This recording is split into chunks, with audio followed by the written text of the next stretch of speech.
Méditation de la communauté des disciples du Christ vivant en ce samedi de la 16e semaine du temps ordinaire, année liturgique B. Évangile de Jésus-Christ selon saint Matthieu, au chapitre 13, les versets 24 à 30. En ce temps-là, Jésus proposa aux foules une autre parabole. Le royaume des cieux est comparable à un homme qui a semé du bon grain dans son champ. Or, pendant que les gens dormaient, son ennemi survint. Il sema de l'ivraie au milieu du blé et s'en alla. Quand la tige poussa et produisit l'épi, alors l'ivraie apparut aussi. Les serviteurs du maître vinrent lui dire : « Seigneur, n'est-ce pas du bon grain que tu as semé dans ton champ?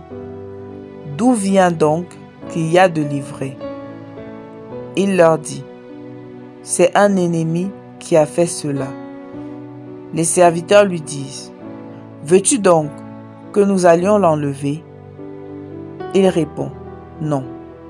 En enlevant l'ivraie, vous risquez d'arracher le blé en même temps. Laissez-les pousser ensemble jusqu'à la moisson. Et, au temps de la moisson, je dirai au moissonneur : enlevez d'abord l'ivraie, liez-la en botte pour la brûler. Quant au blé, ramassez-le pour le rentrer dans mon grenier. » Acclamons la parole de Dieu. Méditation. Bien-aimés dans le Seigneur, Dieu soit loué en tout temps. Notre Dieu est un Dieu patient et miséricordieux. Face au mal que nous faisons, il ne perd pas espoir. Il espère que nous nous repentions et revenions à lui. C'est ce que nous permet de constater l'évangile de ce jour. Jésus se sert de la parabole dite de l'ivraie pour nous montrer la grandeur de l'amour de Dieu qui ne détruit pas le faiseur du mal, mais espère qu'il se convertisse. Cet évangile nous permet de trouver une autre réponse à la question du mal. Pourquoi Dieu laisse-t-il prospérer les méchants au milieu des bons? Pourquoi Dieu ne détruit-il pas immédiatement ceux qui font le mal alors qu'il en a le pouvoir? Eh bien, l'évangile de ce jour nous permet de répondre ainsi. Dieu laisse le méchant cohabiter avec le bon parce qu'il espère que celui-ci se convertisse. Car il est infiniment bon et ne veut perdre aucun de nous.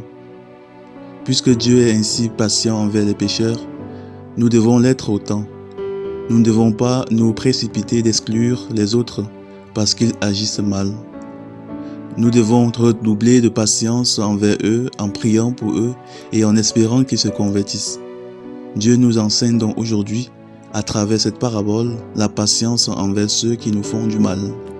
Nous constatons en plus que l'ennemi profite du temps de sommeil pour semer l'ivraie.